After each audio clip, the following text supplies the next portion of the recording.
Hello അസ്സലാമു അലൈക്കും. എടാ 8ാം ക്ലാസ് അറബിയിൽ ക്രിസ്മസ് എക്സാമിന് വളരെ സാധ്യതയുള്ളൊരു ചോദ്യമാണ്. നമുക്ക് ഈ പൂരിപ്പിക്കാനുള്ള ഭാഗം, ഇത് പൂരിപ്പിക്കുന്ന കേവലം എന്തെങ്കിലും കുറിച്ച് വെച്ച് പൂരിപ്പിക്കുക എന്നുള്ളതല്ല. നമ്മൾ 5 കാര്യം നമ്മൾ മനസ്സിലാക്കി വെക്കുന്നുണ്ട്. ഒന്ന്, ത്വലബ എന്നുള്ള ആവശ്യപ്പെട്ടതാണ്. ത്വലബ മിൻ പഠിച്ചു വെക്കുക, ത്വലബ മിൻ. ഇനി രണ്ടാമത്തത് ദല്ല അറിയിച്ചു എന്നാണ്. അപ്പോൾ ദല്ല അല എന്ന് പഠിച്ചു വെക്കുക കേട്ടോ, ദല്ല അല എന്ന് പഠിച്ചു വെക്കുക.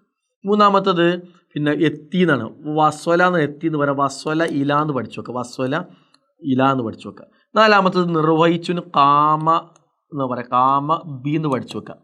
അഞ്ചാമത്തത് പ്രസിദ്ധമായി ഫേമസ് ആയി എന്നുള്ളതിന് ഇഷ്ടഹറ എന്ന പറയുന്നത് നമ്മൾ ഇഷ്ടഹറ ബി എന്ന് പഠിച്ചു വെക്കുക.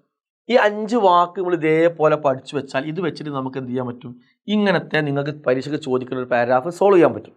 ഓക്കെ, ഇപ്പോൾ ഇത് ഓരോ നോക്കുമ്പോൾ ഇപ്പോൾ ഇവിടെ ഇങ്ങനെ വരുമ്പോൾ ഒന്നാമത് പൂരിപ്പിക്കാനുണ്ട്. പക്ഷെ ഇവിടെ വന്ന വാക്ക് ഏതാണ്? ത്വലബ എന്ന്. അപ്പോൾ ത്വലബ വന്ന പിന്നെ അതിൻ്റെ കൂടെ എന്തേ വരുള്ളൂ, ഇല ആലയൊന്നും വരും. ത്വലബിൻ്റെ കൂടെ ഏതാ വരിക? ത്വലബ മിൻ അല്ലേ. അപ്പോൾ മിൻ വെച്ച് പൂരിപ്പിക്കാം. ഉണ്ടോ, ഇതിൽ മീനുണ്ടോ? മീനുണ്ട്. ഉണ്ടോ? ഇനി ഇങ്ങനെ നോക്കുന്ന സമയത്ത് രണ്ടാമത് നിങ്ങൾ ദല്ല എന്താ, ദല്ല വന്ന പിന്നെ എന്താ വരിക? മിന്ന് വരുമില്ല. ദല്ല വന്ന പിന്നെ അലയാണ്, ദല്ല അല. ഉണ്ടോ, ദല്ല ഇവിടെ അല വെച്ച് പൂരിപ്പിച്ചു. ഉണ്ടോ? ഇനിയോ ഇങ്ങനെ വരുന്ന സമയത്ത് മൂന്നാമത് ഇങ്ങനെ നോക്കുകയാണ്. അവിടെ വസ്വല ഒന്ന് പിന്നെ ഏതാ വരിക? വസ്വല ഒന്ന് പിന്നെ ഇലയാണ് വരിക, അവിടെ ഇല വെച്ച് പൂരിപ്പിക്കുന്നു. ഉണ്ടോ? ഇനിയോ ഇങ്ങനെ വരുമ്പോൾ തന്നെ നഖൂം, കാമ ഒന്ന് പിന്നെ ഏതാ വരിക? കാമ ബി ആണ് വരിക അല്ലേ, ബി വെച്ച് പൂരിപ്പിക്കുന്നു. പിന്നെ ഇവിടെ ഇഷ്ടഹറ വന്നാലും എന്തിനാ വരിക? ബി ഒന്ന് പൂരിപ്പിക്കുന്നു. ഉണ്ടോ?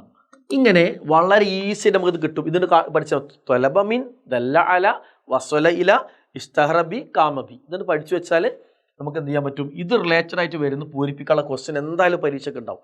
അപ്പോൾ നിങ്ങൾ ഇനി നേരെ തിരിച്ചു വയ്ക്കട്ടോ, ഇവിടെ മിന്ന് കൊടുത്തിട്ട് നിങ്ങൾ ത്വലബ പൂരിപ്പിക്കാൻ ചോദിക്കാം, അല്ലെങ്കിൽ ഇല കൊടുത്തിട്ട് വസ്വല പൂരിപ്പിക്കാൻ ചോദിക്കാം. അപ്പോൾ ഇത് രണ്ടും ഇങ്ങനെ ഈ പേരുകൾ മൊത്തം പഠിച്ചു വെച്ച് കഴിഞ്ഞാൽ നിങ്ങൾക്ക് എന്ത് ചെയ്യാൻ പറ്റും, ഈ ഭാഗം ചോദിച്ചിട്ട് ഇത് പൂരിപ്പിക്കാൻ പറഞ്ഞാലും ഇത് കൊടുത്തിട്ട് ഇത് പൂരിപ്പിക്കാൻ പറഞ്ഞാൽ എന്ത് ചെയ്ത് എഴുതാൻ പറ്റും. അപ്പോൾ ഈ 5 കീവേഡ് പഠിച്ചു വെക്കുക.